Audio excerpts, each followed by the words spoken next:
재심은 2번. 예, 재심은 가에 근거하여 재심은 나와 다를 비교 분석하시오. 302쪽. 고려대학교에서 나왔던 문제입니다. 재심 가. 정통과 이단에 대한 사회적인 인식은 시간의 흐름이나 가치관의 변화에 따라 바뀔 수 있으므로 고정불변일 것이 아니다. 어떤 사상이나 역사적 사건 또는 정치적 인물이 당대에는 정당성을 확보하고 정통으로 평가받았으나, 자, 이제 정통과 이단은 어떻다? 변화한다. 그지? 그런데 이 정통은 어떨 때? 정당성을 얻을 때. 정당성을 얻을 때 이제 정통이 됩니다. 정통으로 평가받으나 후대에는 이단으로 몰리는 경우가 있다. 반대로 당대에는 이단으로 간주되어 탄압과 천대를 받은 사상이나 인물이 후대에 이르러 정당성을 확보하고 사회의 정통을 인정받기도 한다. 역사적 사건이나 사상, 정치적 인물 등의 정당성 여부를 판단하는 근거는 다양하며 정당성이 다양한 근거가 차지하는 상대적인 중요성은 시대와 사회가 변화함에 따라 바뀌어왔다. 정통과 이단이 변하는 이유는 이 정당성을 확보하는 근거가 시대와 사회마다 달라져서 그런 거죠. 맞지? 자, 두 번째 다룰 갑시다. 사회 구성원들은 전통과 관습의 관점에서 특정 사상이나 행위의 정당성 여부를 판단한다. 뭐 여기서 나오는 이 지금 그 다음에 이 정당성과 관련해서 정당성의 근거를 제시하고 있죠. 그런데 첫 번째로 제시한 게 뭐예요? 전통과 관습이지. 간단하게 얘기해서 전통적으로 해와서 그런 거야. 관습적으로 해와서. 그래서 정당한 거야. 예를 들어서 제사는 전통이고 관습이니까 그것은 정당성을 얻게 돼서 우리 정통이 되는 거죠. 자, 그런데 어떤 행위나 한번 읽어봅시다. 사고가 오랜 기간 유지되어 온 전통과 관습의 테두리에서 벗어나지 않는다면 역사의 관성에 의해 정당성을 부여받게 된다. 자, 여기서는 이제 역사의 관성. 그냥 해왔다라는 거죠. 반복적으로. 자, 예를 들어 오랜 전통을 통해, 전통을 통해 적장자 계승의 원칙이 관습화된 왕조에서는 새로 등극한 왕이 이전 왕이 적장자일 경우 전례에 따라서 자연스럽게 정당성을 인정받게 된다. 뭐 우리 조선시대 같은 거 보면 그렇지, 그지? 그래서 뭐 태조 다음에 누구냐? 정종이지. 정종인데 그 전에 그러니까 사실은 이제 정종이 왕이 되지만은 그 왕자의 난이 일어났을 때 이방원이 동생이잖아. 동생인데 왕자의 난이 일어나고 나서 뭐 신하들이나 다른 사람들은 얘가 왕이 될 거라고 생각을 했는데 뭐라고 양보하는 척 하면서 형님이 하셔야죠 이러는 거지. 적장자의 또 육아 사상에 입각한 이제 그런, 뭐 그때는 이제 완전 초기이긴 하지만 그런 이제 육아적인 관습을 이용한 거죠. 가부장제. 자, 근데 또 보면은 옛날에 저기 선양한다라고 그러거든? 적장자로 계승하지는 않았었어요. 육아에서도 보면은 요즘도 그렇잖아. 둘이 저기가 아니잖아. 그러니까 부자 관계가 아니란 말이야. 그런데 왕위를 물려주죠. 그지? 네가 통치해야지 이 나라가 태평성대일 것이다 하면서. 자, 근데 어쨌든 적장자 전통. 정당성의 근거가 전통이나 관습인 경우에도 그 모호한 부분을 이용해서 새로운 사회운동을 시도할 수 있다. 그러나 이와 같은 사회운동이 역사적으로 누적된 전통과 관습을 심각하게 부정하는 수준에 도달하게 되면 새로운 시도는 사회적 저항에 직면하게 된다. 자, 그 다음에 두 번째로 넘어갑시다. 또한 사회운동, 종교, 사상 혹은 정치적 인물의 결정이나 행위가 합리적이라고 인식되는 경우에 대중은 비교적 거부감 없이 주어진 현실을 수용하면서 합리성에 기초한 정당성을 부여할 수 있다. 자, 두 번째 기준은 정당성을 부여하는 기준이 합리성이네요. 자, 합리성은 추상적 개념이기에 다양한 의미와 기준을 가지고 있다. 이성에 의한 사고,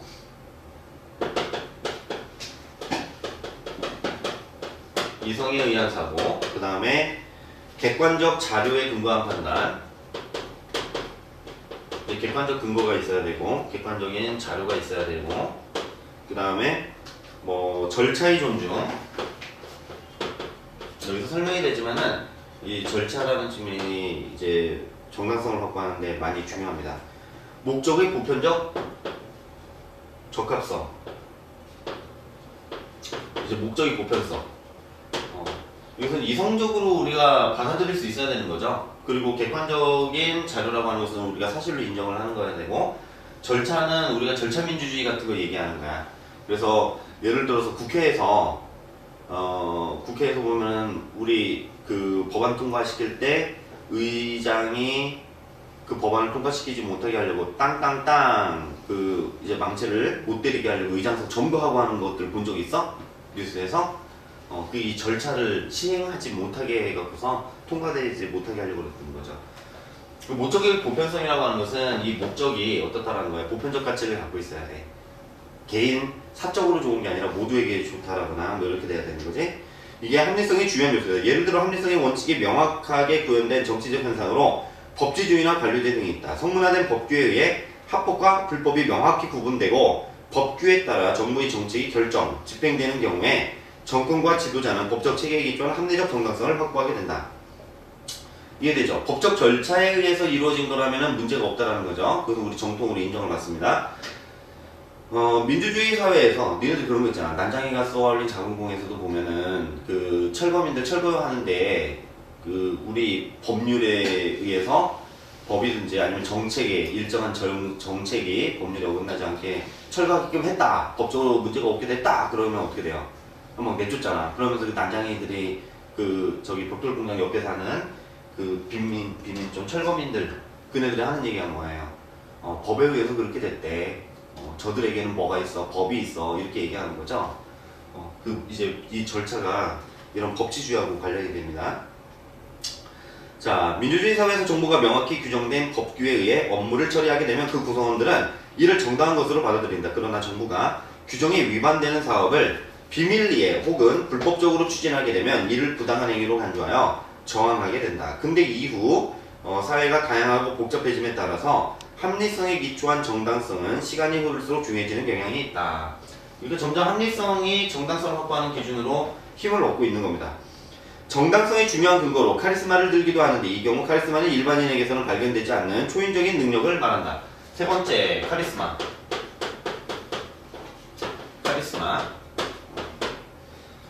자, 이것은 뭐 때문에? 초인적인 비범한 능력이 있는 거죠. 여기서 설명이 됩니다. 봅시다. 이게 막스 베버의 글이야. 지배와 정당성이라는 데서. 이러한 카리스마는 교육이나 훈련을 통해 습득되는 것이 아니라 타고나는 것이므로 신의 선물이라고 불리기도 한다. 미래를 볼 수 있는 예지, 그리고 전쟁에 나가면 패배를 모르는 영적 기세, 손만 대어도 등을 고치는 능력 등이 카리스마의 대표적 사례이다. 어떤 지도자가 초자연적 능력에 기초해서 일반인이 상상하기 어려운 기적을 일으키는 경우에 자신이 주도한 사회운동의 정당성을 확보하여 혁명적 변화를 유발할 수 있다. 카리스마의 근거에 정당성, 나폴레옹도 이제 전쟁에서 계속 이기잖아. 전투를 할 때마다, 그제? 이런 게 카리스마죠. 예를 들어서 예수님은 기적을 일으키지. 그제? 그래서, 근데 기적을 일으킨 것만 갖고서는 다 설명하기는 어렵지. 저기 같은 예수님 같은 경우도 합리성이 있었죠. 자, 근거에 정당성을 확보한 경우는 과거의 관습이나 합리성에 기초하고 있지 않기 때문에 전통의 관점에서 보면 파격적이야. 갑자기 나타났기 때문에 전통, 이제까지 역사적으로 있어온 게 아니야. 파격적이야. 그래서 합리성의 관점에서 보면 비이성적이야. 예를 들어서 기적을 일으켰다는 것을 우리가 이성적으로 믿기가 어렵지. 이제 초자연적 현상이라는 건. 또한 카리스마를 지닌 초인적 능력의 소유자가 더 이상 기적을 행할 수 없게 되면 카리스마에 기초한 정당성은 쉽게 무너지는 약점을 가지고 있다. 전쟁의 신으로 불리는 지도자가 적과의 전쟁에서 패하는 경우에 대중은 지도자의 카리스마 효력을 의심하게 되어 정당성에 대해 회의를 가지게 됩니다. 그렇지? 왜냐하면 카리스마의 이 힘이라고 하는 것이 초인적인 능력에서 나오는데 그 초인적인 능력이 근거인데 이것을 상실하면은 어떻게 되겠어요? 카리스마가 사라지는 거잖아. 그 사라지면은 사람들이 따르다가도 이 정당성이 확보가 안 되는 거지. 다 흩어져 버립니다. 카리스마는 세습되거나 전수되는 것이 아니므로 카리스마를 소유한 지도자가 사망하면 정당성의 승계에 어려움을 겪는다. 자, 여기에서는 이렇게 해서 정당성을 확보하는 세 가지 요소들이 있고, 이 세 가지 요소가 이제 다 있어야 되는 건 아니고, 이게 뭐 하나만 있을 수도 있고, 두 개가 결합될 수도 있고, 세 개가 다 있을 수도 있겠죠.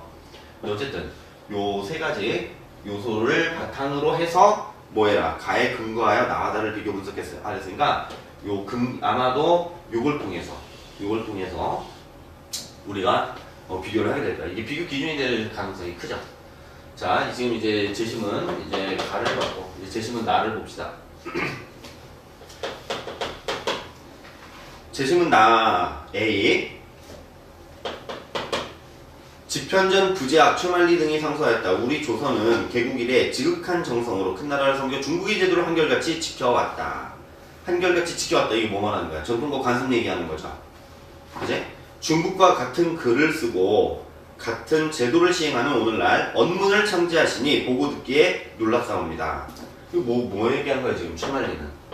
최만리는 일단은 한글 창제에 대해서 어떻습니까? 반대하고 있는 거죠. 이 반대하는데 반대의 근거가 뭐야? 근거가 요걸 가지고 얘기한다면은 한글은 뭐다? 이단이다 이거야. 반대하는데 그 이유가 반대 근거가 전통에 어긋나잖아. 그치? 우린 중국 문자 사용했는데 지금 왜 우리가 언문을 만들어 사용하냐 이렇게 얘기를 하고 있으니까. 자, 어문이비록 옛 문자의 한 형태를 본떴다 하더라도 소리에 따라 쓰고 낱글자를 합치니 이는 옛 것과 아주 달라 실로 근거가 없다. 전통이 없다는 거죠. 만약 중국에 흘러들어가기라도 한다 하면 비난하는 자가 생기리니 어찌 큰 나라를 섬김에 부끄러움이 없겠습니까? 언문을 유통하면 관리들은 오로지 언문만 익히고 학문과 문자는 별로 보지 않아 하급관리와 고급관원들이 둘로 갈라질 것입니다. 관리들이 언문으로 출세한다면 후진들이 모두 이것을 보고 27글자 언문으로 입신 출세할 수 있는데 무엇하러 고생스럽게 성리학을 공부하랴 라고 생각할 것입니다. 그렇게 되면 수십 년 후에 문자를 아는 사람이 필시 적어져서 비록 언문으로 관리 일을 처리할 수 있다 하더라도 성현의 문자를 몰라 불악무식하여 사리의 시비에 어두워질 것이니 언문에만 뛰어나면 장차 어디에 쓰겠습니까? 전에 썼던 이두는 비록 문자의 범위 안에 있으나 식견이 있는 자는 오히려 그것을 비루하다 여기어 이문으로 바꾸려고 하였는데 언문은 문자와 조금도 관련 없이 오로지 길거리 속된 말을 쓰는 것이 아닙니까? 설령 언문이 지난 왕조부터 있었다 해도 문명의 나라가 되어 도에 이르려고 한다면 어찌 그대로 답습하겠습니까? 지금 최만리는 이제 전통이 어긋난다. 그리고 이제 사실 합리성 얘기도 하고 있죠. 합리적인 측면에서 볼 때 사람들이 어떤 성현의 말씀, 성리학을 배우려고 하지 않고 하면서 이제 무식해진다. 이제 그런 얘기도 하고 있어요. 그런데 여기 지금 최만리의 이야기가 길기는 하지만 여기서의 핵심은 뭐에 있습니까? 세종한테 있죠. 자, 봅시다. 임금께서 상소를 보시고 최만리 등에게 말씀하셨다. 너희는 소리에 따라 쓰고 낱글자를 합치는 방식이 옛 것과 아주 다르다고 했는데 근데 세종의 입장은 뭐예요 이게? 세종은 전통이 어긋나지 않아. 한글은 어긋나지 않는다. 왜? 우리 이두 전통 있잖아. 이거지? 설총의 이두도 문자의 음과는 다르지 않더냐. 또 이두를 만든 본뜻도 백성을 편하게 함이 아니었더냐. 또 뭐가 있어요? 전통에 어긋나지 않고 또 뭐가 있어? 편하게 하는 거. 편리함이라는 게 있다는 거죠. 편리함. 이건 어떤 요소야? 뭐랑 관련돼? 이제 이렇게 나온 구체적인 얘기를 여기는 기준 중에서 어떤 거하고 관련된지 뭔가. 하나님 전통에 관련해서 얘기를 했어요. 이두 전통에서 그렇게 어긋나는 게 아니다. 카리스마가 있진 않죠. 지금 카리스마 뭐 전쟁이나 예지력이나 뭐 병을 고치 이런 게 아니란 말이야. 뭐 있어요? 보면은 요거지. 목적의 보편성. 왜? 모든 백성을 이롭게 한다는 거 아니야. 구체적으로는 목적의 보편성이라는 거죠. 이해되지? 자, 그리고 편하게 함이 아니었더냐. 만약 백성을 편하게 하고자 함이었다면 지금의 언문 역시 백성을 편하게 함이 아니냐 이런 거죠. 자, B. 훈민정음은 그 편리성으로 인하여. 자, 그러니까 전통에 의해서 전통을 근거로 하여 반대되었으나 이제 세종이 이것을 가볍게 반격을 하고, 물론 이렇게 가볍지는 않았죠, 사실은. 그때 이제 논란이 상당히 많았기 때문에. 자, 그 다음에는 이제 B일 제시문을 넘어가서 보니까 뭐라고 돼있어? 훈민정음은 그 편리성으로 인하여, 이거지. 합리적인 거야. 그러니까 사람들이 많이 쓰게 되는 거죠, 편리하니까.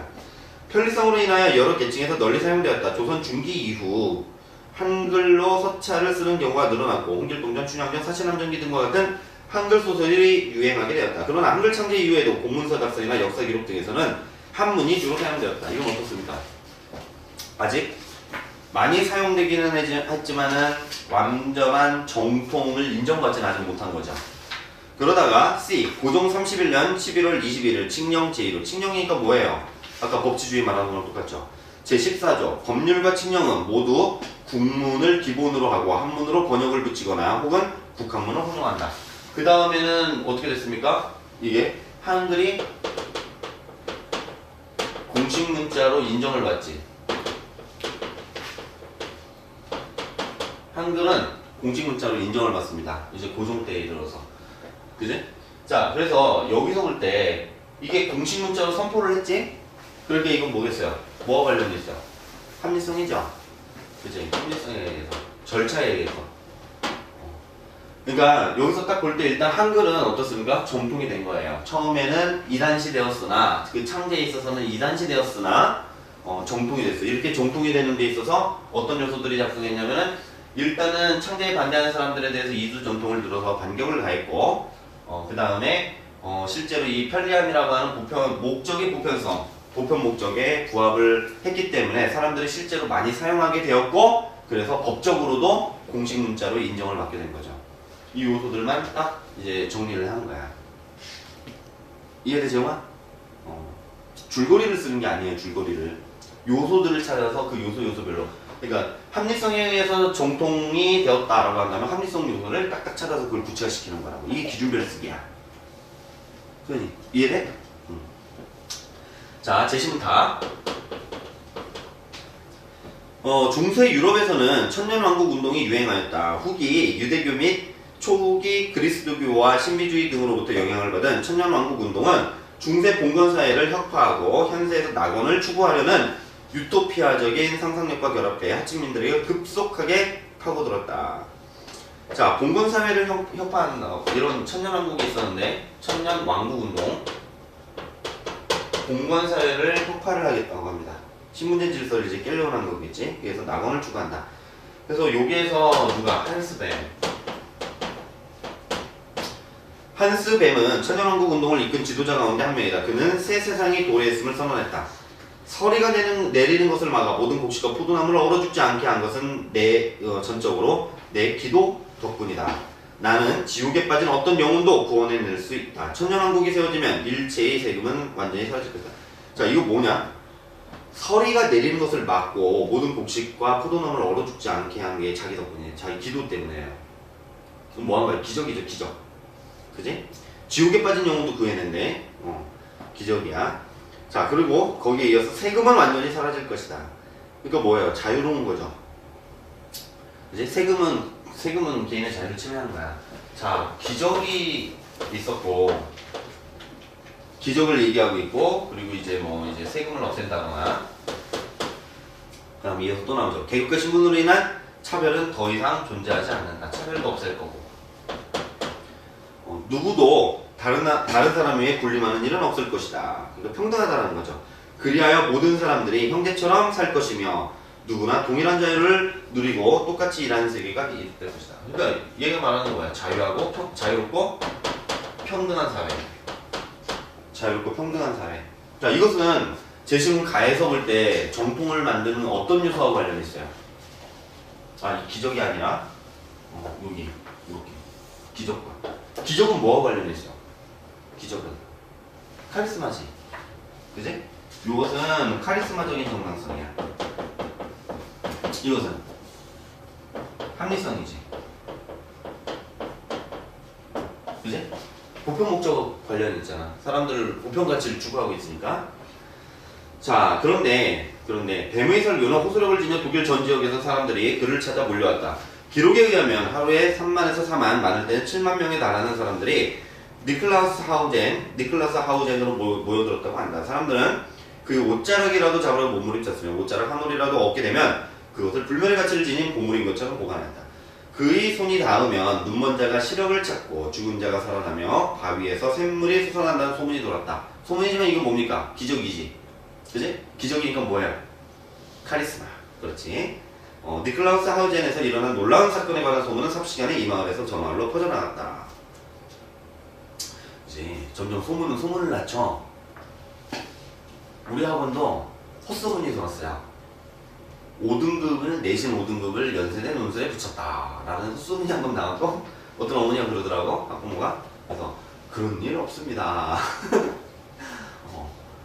자, 헛소문이 난다.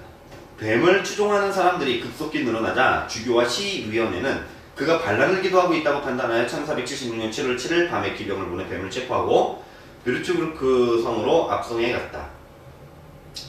수많은 사람들이 무기도 없이 촛대를 들고 밤새워 행진해 새벽녘에 성문 앞에 도착하였다. 군중은 그곳에 도착하면 성벽이 무너져 내리고 성문이 저절로 열리며 그 거룩한 청년이 결박을 풀고 승리자의 모습으로 당당하게 나타날 것이라고 확신하였다.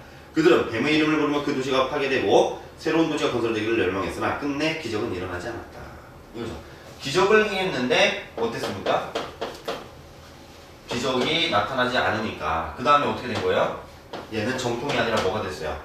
이단이 된 거죠.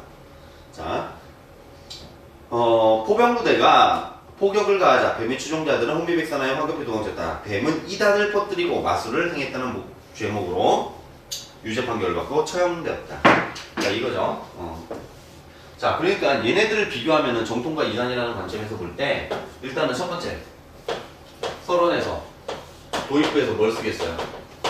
도입부에서 이걸 얘기했지? 정통과 이단을 구별하는 기준 또는 정통을 확보하게 하는 요소, 정통으로 만들어주는 정당성의 근거 세 가지. 이거에 의해서 볼 때 한글은 어떻다? 한글은 정통이 되었고 얘는 이단이 되었는데 그것을 비교할 수 있다 이거지. 뭘 별로?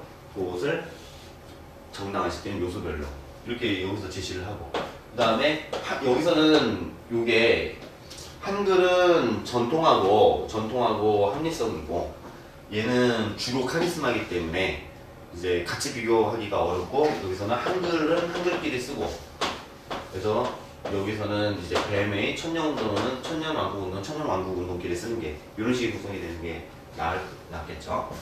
그래서 여기서는 이제 전통의 측면 그리고 두 번째 합리성의 측면 이렇게 쓰고 뱀은 합리성의 측면도 쓸 수가 있지. 그리고 카리스마 이렇게 되겠죠. 두 개로. 근데 아마 이렇게 될 거야. 여기서 보면은 주 내용이 여기에서 제시문 다해서 주 내용이 이 천년왕국 운동의 취지라고 하는 것이 자유롭고 평등한 그런 이상세계를 만드는 것인 거. 그러니까 이것은 합리적인 측면에서 이해가 되죠. 그렇기는 한데 사람들이 따랐던 중요한 이유 중에 하나는 뭐예요? 카리스마제? 합리성보다는 이제 기적의 힘을 믿었던 그 카리스마 때문에 그 기적을 보여줬다고 소문이 났었던. 그래서 이 카리스마에 너무 의존을 했던 거죠. 그래서 얘는 어떻게 됐다? 카리스마가 사라지면서 얘는 이단이 된 거죠. 오히려 조금 더 비교를 하면 그래. 이제 요소들은 이렇게 나오는데 한글은 특히 이 합리성의 측면에서 힘을 발휘하는 거지. 그러니까 얘는 뭐가 된 거예요? 이게 정통이 된 거죠. 저거 특히 강조된 부분을 여러분이 부합시켜서 답을 쓸 수도 있을 겁니다. 이런 식으로. 그래서 이해되지? 그래서 구성은 얘는 요 요소별로 쓰기는 하되 한글끼리 천년왕국 운동은 천년왕국 운동끼리 몰아서. 중요한 것은 여러분들 비교를 할 때는 요거 응? 여기선 이건 추상적이잖아. 추상적인데 여러분 봐봐. 제시문 나하고 제시문 다에서는 뭐가 나옵니까? 구체적인 사례가 나오죠.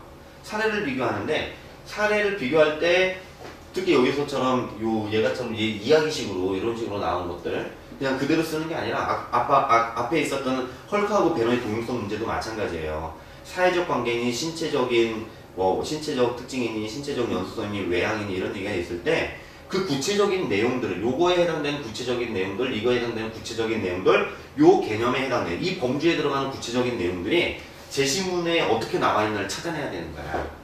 그리고 그것들만 딱 정리해서 쓴다고. 제시문을 단순히 요약하는 거하고 각자 달라. 다르죠? 제시문을 이런 식으로, 선생님은 이런 식으로 일단 요약을 합니다. 그지? 어떤 것들이 무슨 말 하는지를 이렇게 해놓고 나서 그 다음에 한 단계를 더 넘어가야 돼. 비교 문제가 그래갖고 단순히 요약하는 문제가 좀 성격이 달라요.